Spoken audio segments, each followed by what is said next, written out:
Hi, I'm Jessica, And I'm Tracy, and this is She's on Top, the place where we celebrate and elevate women. and this is a series called The New Normal.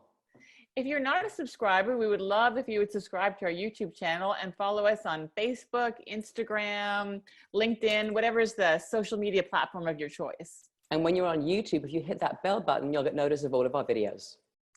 This is our series, The New Normal, where we're talking to women business leaders and we're learning how they're pivoting their business. And today we are thrilled to have Alexis Dean, the CEO of the Dovetail Community. Hey, Alexis.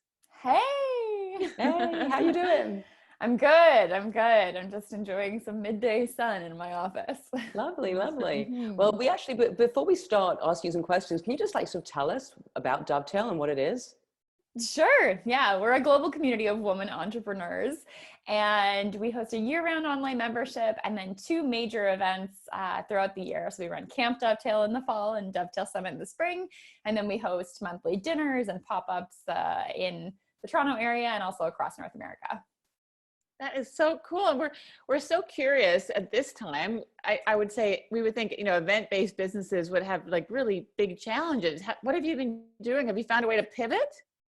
Oh yeah. Well, I also own a corporate team building and training company. And so a lot of our clients there have been looking for online solutions, especially with their conferences and their events. So we've been pivoting over there as well. And then with Dovetail, I mean, we're lucky to have our kind of year-round membership as far as our online members go. So ladies are connecting through our Facebook group and our directory and everything else.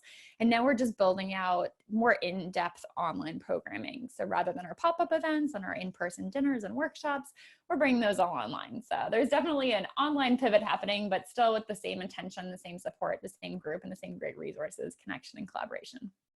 That's amazing. So cool. And how's that going? Do you find it's an easy transition? Taking it, we're doing, rather than us going out shooting, we're doing like Zoom recordings. And it's actually been great. People have been really receptive. Have you found that that's working for you too? Yeah, I mean, to a certain extent, like I love being in person with people. And so the reason I started Dovetail was to actually spend that time together with people and have those real conversations and, really build those relationships and those connections and to learn together and grow together. And so doing that online, it's just different. It's not that it's impossible, it just feels different. So yes, it's doable and we're adapting and we're making the most of it and we're creating some really innovative online programs for both businesses. But it's just not quite as much fun for me. We know you started the Nest because you reached out to us about that. Can you tell us more specifically about that? That's because that was kind of a really cool pivot. And I know you've already had your first week. Can you tell us a little bit about that? I mean, so much of Dovetail has been built because it was what I knew I needed and other women like me needed. So with my business and, the other company that I own, I'm kind of a peer in our community too, because I know with what was happening, I was looking for not just the information that I needed right now to pivot a little bit and kind of move our business in the direction it needed to be. I didn't just need more webinars. I needed, again, like another level of connection. I needed a place to come and escape the pandemic talk and the family and just everything, really, to be able to spend a couple of evenings over the next few weeks together with women that get it and have some real conversations, and also just have the support and resources from women from we have kind of two streams in community. So this is the other thing too, is to bring together those two streams. So that is what the Nest was and is. We're running it for the next 2 weeks. So if you haven't joined, you can still join in. And every Monday night, we have an online get together and we bring in a speaker and she facilitates a workshop or a session. So it's not a webinar and it's more of a conversation, but she'll bring in some interesting, fascinating topics, get the conversation started, and then we break out into small groups and just have sometimes a glass of wine or a cup of tea and have a good conversation and learn from an expert. So it's been a lot of fun. And then throughout the week, we're sharing resources and highlighting different things that are happening in the community and just providing another great spot for our ladies to hang out. Well, that's great. I will put all the information to that down below. So if people want to join, they can just contact you. Is that how it would work? And they can get involved? They can go right to dovetail.community/thenest. It's a .community site, not .com. So dovetail.community/thenest. And all the details are there. It's totally free, but we are using it as a vehicle for fundraising for the Homefront, which is a charity that's raising money to support protective equipment for frontline healthcare workers. That's great. We're actually just talking to the ladies from Ugo, and they Oh, are nice. also doing everything now for the home front. So we'll put all the information down so people can, such a great, cause. Yeah, That'd be really totally. great. And is there any way, we always ask everyone that we interview, is there any way that we can help you? What can we do to help you? I guess just spreading the word about if it's still within this period. So if it's not the beginning of May yet when you're watching this, then come join us in the nest. If it is the beginning of May, we're actually going to be opening up our membership to new women at the start of May. So if you're still around at the start of May, you can come visit us at Dovetail.community. Check us out online. That's always super helpful. We're a curated community, so we're always looking for introductions to women who are business owners, who are in business already or not, in the stage where they're just considering it, and looking to make those connections. Because not only does it help grow our community, but it helps support everyone who's already there and who's part of it. And what have you been learning, Alexis? Like, how are you finding this personally? I mean, obviously, you're so smart, so you've been able to like pivot, and you've got your other businesses going on. But how are you finding it yourself? Anything that you're learning, or how are you managing? Like, it's been so interesting because we've been talking to different women, and some women are like, I couldn't get out of bed for the first week. Some people are like, I had to get on a schedule. It seemed to depend on on what works for you. What's working for you? Yeah, I mean, it hasn't been all like rainbows and butterflies. This definitely, it hit pretty early in my business because we had our Dovetail Summit planned for the start of May. And I'm in another community of entrepreneurs, but the other community that I'm in is all people kind of like me who host communities of entrepreneurs. So we're all entrepreneur community leaders. Yeah. And a few people in that group were hosting events in Europe. So at the beginning of May or March, or the end of February, actually, they started saying, hey, who's canceling their events, who's postponing? And I was like, oh, that's, this is just a little flu. And people were like, no, like it's coming. You better get ready for it.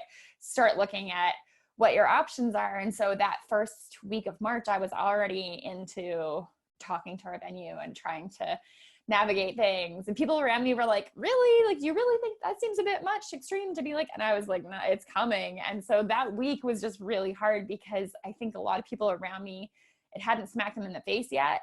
And I was like devastated because we poured all this time and money and so much energy into planning this amazing summit, and the venue wasn't cooperating very well. And there's just a lot of challenges that were happening. And that was all like the first week of March, basically. And so it was almost easier when other people started to see like what was happening, and it started to like impact other people more, because then you have people you can relate to who are now saying like, oh my gosh, like this is, a really crazy situation. And like, I see why you were freaking out about this. So knowing that you're not in it alone and having peers that are in the same shoes, although it's like really hard and really tough for everybody, it really does help to know. Yeah, it's one of those unusual things. I don't remember the last time, maybe in our generation, where we experienced something that's been happening to everybody in the world. Like it's, so everybody's, I think it does help because everybody's adapting, everybody's learning from each other, everybody's going through it. And so everybody's more open to different ways to connect, I think. Yeah, definitely. Different ways to connect, and like a level of honesty and vulnerability that it can be hard to get to sometimes with people.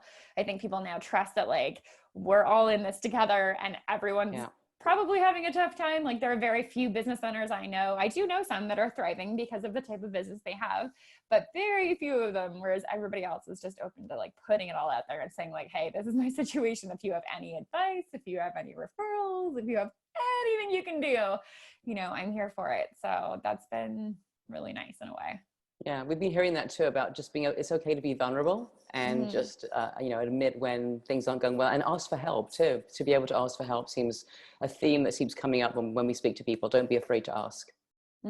Yeah, don't be afraid to ask for help. And I think people genuinely like people who are a little more real too. Like if you try to pretend like this is all just perfect and it's not impacting you at all, and like this isn't a real thing, it actually doesn't attract people to you. Nobody really wants to hang out with like someone who's faking it all the time. So and also there's not, one of the reasons that we wanted to do this was to show there is not one reaction. Like there's not one way of doing things. So just if somebody's, if you're going through something and somebody else is going through something, like if we tell enough stories, we'll recognize that everybody's got their own version of coping, and there's no right or wrong way. There's just like whatever works for you, It's like, have you had any have you learned anything about yourself, or there's anything you learned about anything in general? No pressure, because I don't even like, right, some days, like Tracy and I were saying, like, I can't put a sentence together today. My brain is mush. So I it's think like, that totally happens. Yeah, Yeah. that's part of why, like in the nest, our third week, actually, we have Sarah and Natalie from Australia coming in to do a session on getting rid of the brain fog. Because Oh, what that we're sounds all great. dealing with, like the brain fog is real. It might not It's happen all real. the time, but like it is happening for sure. And I don't know too many people who haven't experienced that at least one day or part of their day.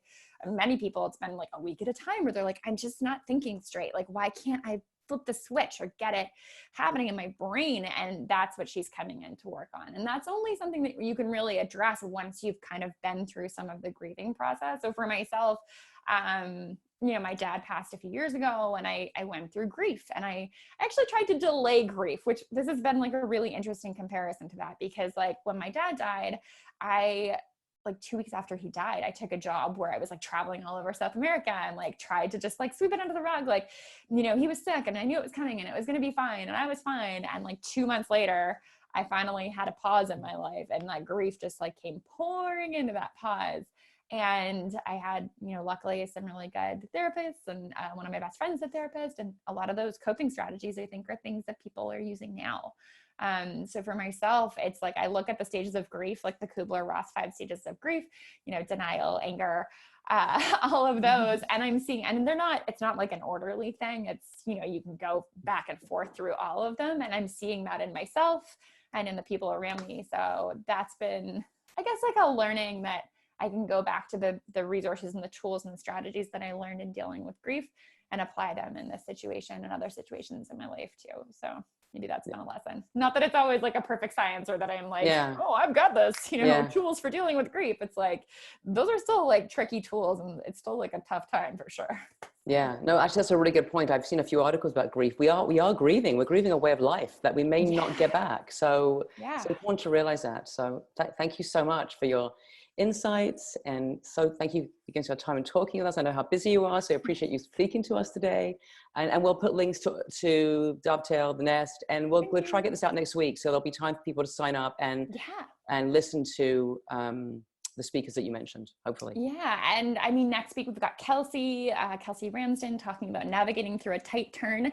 And this, her comparison is kind of like a racetrack, where this is a very tight turn. And if you don't, pay attention to how you're navigating it, you're going to go off the rails, you're going to go off the track.